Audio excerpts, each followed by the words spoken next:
A ocupação de escolas por estudantes em protestos contra a medida do governo tem rendido muitas polêmicas. Dentre elas, as atitudes de muitos manifestantes menores de idade. Nesse caso, qual a responsabilidade dos pais diante dessa situação? A voz da insatisfação e do descontentamento ecoou entre os corredores de diversas escolas do Brasil. Mais de 300 instituições de ensino estão ocupadas por alunos que se manifestam principalmente contra a PEC 241, que prevê o teto de gastos do governo, e contra a reforma do ensino médio. A maioria dos estudantes envolvidos nas ocupações são menores de idade.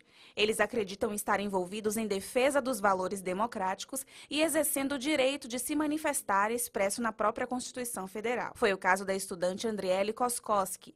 Ela faz parte de alguns movimentos estudantis e esteve presente em algumas ocupações. Do Paraná, ela nos concedeu uma entrevista via Skype. Porque a gente acredita que tem que ter uma reforma no ensino médio. Só que essa reforma ela tem que ser discutida com as pessoas, entendeu? Tem que se chegar ao pessoal que está mais envolvido com a educação. Tem que se perguntar para os professores o que eles acham. Tem que se perguntar até mesmo para os alunos, para a comunidade acadêmica. A estudante contou que muitos pais participaram das manifestações e acompanharam as ocupações em várias escolas. Muito pai entende que o movimento e que a luta dos estudantes não é só por um ego, querer aparecer.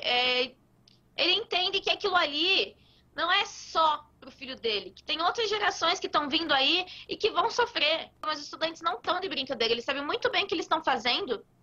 E até agora nenhum pai foi responsabilizado porque os estudantes têm essa consciência e têm essa responsabilidade. Tudo isso trouxe à tona a discussão sobre os limites das ações dos menores de idade e a responsabilidade dos pais sobre os atos dos filhos. Até que ponto os pais podem assumir o ônus das atitudes dos filhos menores de idade? E até onde os filhos têm autoridade para responder por seus atos? Jorge Antunes é conselheiro tutelar e explica os limites legais que cerceiam essas situações. Bom, praticamente todos os atos, os pais são informados, alguns deles eles são responsabilizados mais diretamente. O conselheiro acrescenta que a responsabilização dos pais depende também da gravidade do ato ou infração cometidos pelo filho. Se o ato foi leve, não houve uma proporção maior, os pais podem ser chamados, ser advertidos, assinar um termo de advertência, onde conste uma demonstração ao adolescente e ao próprio pai, no sentido que ele cuide melhor. A responsabilização dos pais pelas ações dos filhos é prevista em lei, no inciso 1º do artigo 932 do Código Civil, no artigo 227 da Constituição Federal e, inclusive, no Estatuto da Criança e do Adolescente. No entanto, essa responsabilização é apenas no ato civil. Caso o adolescente esteja envolvido no ato infracional, ele responderá pessoalmente na Vara da Infância e Juventude. Em relação à responsabilização civil, o pai ele é, pelo Código Civil, responsável pelo ato do filho, que cause dano a terceiras pessoas. Do ponto de vista criminal, o pai, ele, em regra, não se responsabiliza pelo ato do filho. O filho, o adolescente, a partir dos 12 anos de idade, ele é pessoalmente responsabilizado pelo ato infracional. A partir dos 18 anos de idade, então, ele responde como adulto. E como adolescente, a partir dos 12 anos, responde perante a Vara da Infância e Juventude por atos infracionais. Ainda segundo o promotor de justiça, são 6 as sanções tomadas para punir o menor que comete ato infracional. A primeira delas é a advertência, onde os pais são notificados sobre os atos cometidos pelos filhos. A segunda é a obrigação de reparar o dano, que neste caso também responsabiliza os pais. As demais são prestação de serviço à comunidade, liberdade assistida, semiliberdade e internação, cumpridas pessoalmente pelo menor infrator. Todas essas medidas são aplicadas ao adolescente. É ele que responde, entendeu? Pessoalmente. É como tem o processo criminal para o adulto, tem esse processo na Vara da Infância e Juventude para o adolescente. O adolescente responde pessoalmente pelo ato infracional. O pai, ele pode acompanhar o adolescente durante o processo. É uma garantia processual. Mas quem é o réu do processo é o adolescente. O pai pode suportar um efeito civil de uma condenação se esse ato infracional gerou uma responsabilização civil também, um prejuízo a outra pessoa. Mas do ponto de vista da responsabilização pessoal, corporal, quem sofre é o adolescente. É ele que vai ter que prestar serviço à comunidade, é ele que vai ser caminhado para a Fundação Casa em casos mais graves, ele que é colocado em liberdade assistida, ele que é advertido, enfim. Mais uma vez, o Vale do Paraíba registrou queda no emprego no setor de construção civil.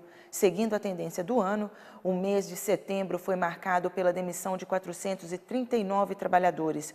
Os dados são do Sindicato da Indústria da Construção Civil do Estado de São Paulo. Das cidades avaliadas, Caraguatatuba registrou o maior número de postos de trabalho fechados. No total, foram 185.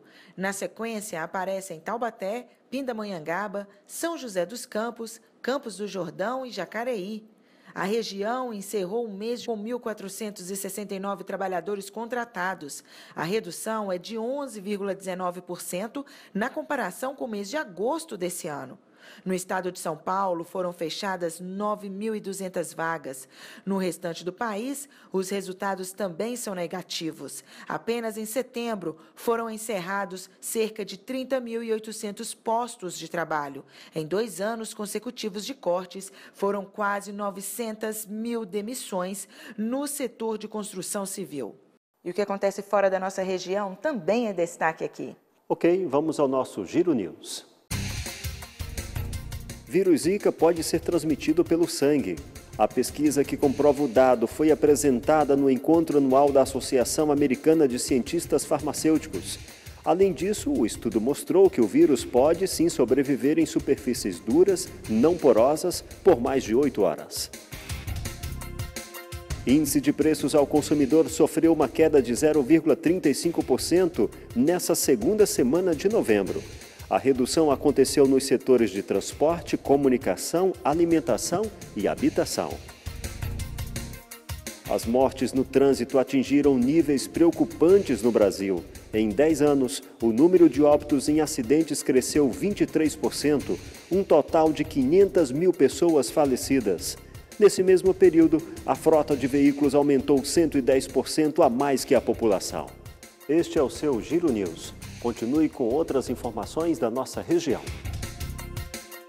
Você sabe a diferença entre pesadelo e terror noturno? Muitas crianças sofrem com esse problema. No quadro E Agora Mamãe de hoje, você vai descobrir quais são os cuidados para livrar as crianças desse mal. Todos nós temos pesadelos, os bebês têm pesadelo, as crianças têm pesadelo, que nada mais é do que um sono ruim, um sonho ruim. A criança sonha com alguma situação que assusta, ela fica agitada, ela chora, mas quando ela acorda, mesmo que agitada, o acolhimento dos pais deixa ela um pouco mais tranquila. Esse pesadelo acontece um pouco mais para o final do sono. Já o terror noturno, ele é caracterizado por um desespero da criança. Ela chora, ela fica muito nervosa, muito agitada. Acontece mais ou menos 1 hora após a criança ter adormecido. E não adianta, mesmo que ela abra os olhos, o acolhimento dos pais não a acalma. Mas ela não percebe que ela está tendo aquilo. É uma crise bastante assustadora para os pais, até porque a criança fica muito nervosa, muito agitada, chora, às vezes ela até parece que acordou, mas ela não percebe que ela tem aquilo, ela volta a dormir sem problema nenhum e no dia seguinte ela não lembra de nada. Então não adianta os pais tentarem acalmá-la, não adianta os pais tentarem tentar fazer passar aquele sono, porque em relação ao terror noturno não tem muito o que fazer, tem que deixar passar. Mas fiquem tranquilos que isso não causa nenhum problema nas crianças, que isso não causa trauma, ela não vai lembrar que teve o terror noturno e com o tempo isso costuma passar naturalmente. Esse terror noturno ele pode ter a ver, e mais os pesadelos, porque o terror noturno ele não tem tanto uma justificativa, tanto uma explicação para ele ou como fazer passar. A criança vai ter aquele episódio, vai voltar a dormir naturalmente, vai acordar como se nada tivesse acontecido e isso não vai causar nenhum mal para ela, tende a passar naturalmente, tá? Os pesadelos, eles podem estar relacionados a um outro tema, que é o tema que a gente vai falar hoje, que são os medos de criança. Pois é. A criança ali na fase dos 3 e 6 anos, ela apresenta bastante medos, alguns medos incomuns, outros medos que nós também passamos na nossa infância, medo de bruxa, medo do fantasma, medo do lobo mau, de personagens diversos, até mesmo medo de escuro, medos que ela não tinha antes. Isso porque dos 3 aos 6 anos de idade, os pequenos estão passando por uma fase muito de fantasia. Quem nunca viu a criança pegar uma caixa de fósforo e fazer um carrinho, ou inventar algumas histórias, algumas lendas para ela, né? E aí ela começa a misturar um pouquinho esse imaginário, essa fantasia toda com a realidade dela. Então aparecem os medos. Também é uma fase de muito interesse nos contos de fadas, nessas histórias todas que nós conhecemos. Então personagens diversos vão aparecendo, se misturam aí com todos os pensamentos que a criança tem e vão surgindo esses medos. E aí, como é que a gente age diante dessas situações? É muito importante nós adultos não negligenciarmos e nem diminuirmos o medo da criança, né? Falar, isso não é nada, isso não existe, porque para a criança aquilo é muito vivo, é muito real dentro dela. O melhor modo é agir naturalmente com a criança, desmistificando todos esses medos. Então, se ela começa a falar, tenho medo de dormir sozinha, tenho medo porque tem um monstro embaixo da cama, a gente pode usar um pouquinho dessa técnica lúdica, pegar uma caixinha, ir com a criança até embaixo da cama, guardar os monstros dentro dessa caixa e jogar eles pela janela.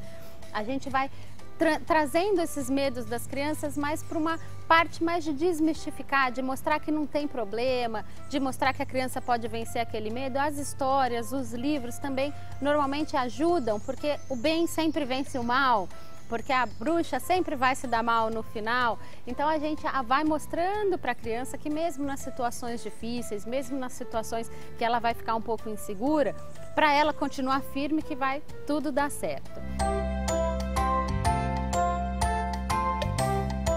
Nós vamos para um rápido intervalo e na sequência você vai ver. Número de pessoas com diabetes cresce em todo o mundo. Aguarde um instante. Voltamos já.